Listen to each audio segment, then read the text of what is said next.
Hi, my name is Edo. Hi, I'm Hajar. Hi, my name is Najma. Hi, my name is Raghad. Welcome to our 2025 MinneMUDAC presentation. This year's sponsor was Big Brothers Big Sisters, a local organization that matches youth with mentors. The goal of this competition was to predict match length based on various factors and provide insights on how to maximize match length. Without further delay, let's get started. First, let's start with an overview of what we'll be discussing today. We'll start with exploratory analysis, then talk about relationships between features, then talk about predictive modeling, and finally, we have some insights and recommendations. Let's jump in with visualizing trends within the data. Looking at the distribution of match length, we see that the average length is about 23 months, while half of all matches end within 17 months. As shown in this word cloud, matches usually end due to a big's limited availability or a loss of contact between a big and a little. Now, let's take a closer look at how different match characteristics play a role in shaping outcomes. We found a statistically significant difference in match length by program using the Kruskal-Wallis test. Community matches lasted longer, but have more variability as well. We used survival analysis to look at differences in match duration across 3 periods, before, during, and after lockdown. The log rank test confirmed these differences as statistically significant. Survival curves show that matches before lockdown ended the fastest, those during lockdown lasted the longest, and post-lockdown matches fall somewhere in between, possibly hinting that things might be returning to pre-lockdown patterns. For the next portion, we decided to check the effect of the big and little's demographics on both closure reason and match length.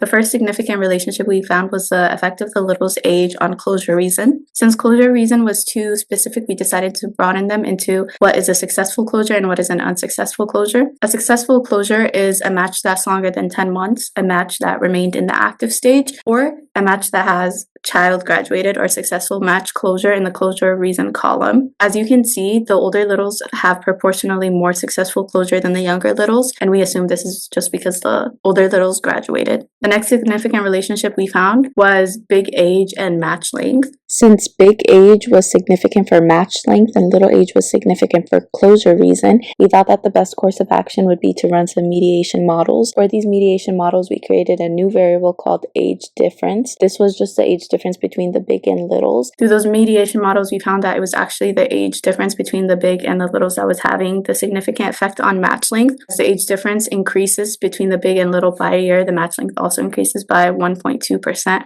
Next, we checked if an alignment of demographics had any effect on either closure reason or match length. We found that a gender match resulted in 14% longer matches on average. This next graph is match length by the cadence of the support calls. The cadence of the support calls here is just the time between the support calls. We realized that a higher average cadence resulted in higher estimated match length. Let's now dive into the predictive modeling aspect of our presentation. We started off with feature engineering, where we split the call nodes into early and late stages and then performed sentiment analysis on those stages. We then created new features such as same gender, age difference, and topic consistency, which measure the difference in topic discussed during late and early stages. For encoding, we classified the sentiment trend into improved, decline, and stable, and looked into Big's occupation and came up with features such as flexibility, income, and schedule business. For the selection of the model, we used cross-validation to select between 3 boosting models such as SGBoost, LightGBM, and AdaBoost. We then used Bayesian optimization to tune some of the parameters of LightGBM, which happens to be the best model during the cross-validation step. We then performed some training and testing.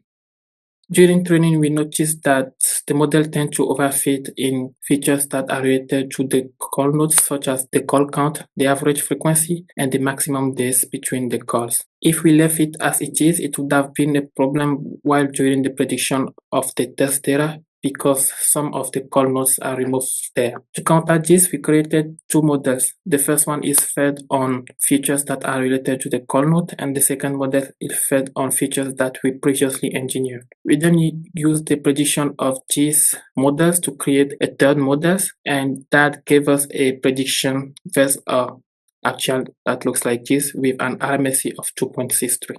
Now we'll talk about what big brothers, big sisters can take from our analysis. Our explanatory modeling identified 2 demographic indicators of a successful match, with larger age differences and similar genders among bigs and littles on average having longer matches. Therefore, we recommend to match littles and bigs according to gender and to maximize the age difference between bigs and littles when matching. Additionally, our analysis showed that community programs generally have the longest matches among the various program types. So in interest of match longevity, we recommend that more time and resources are invested in community programs.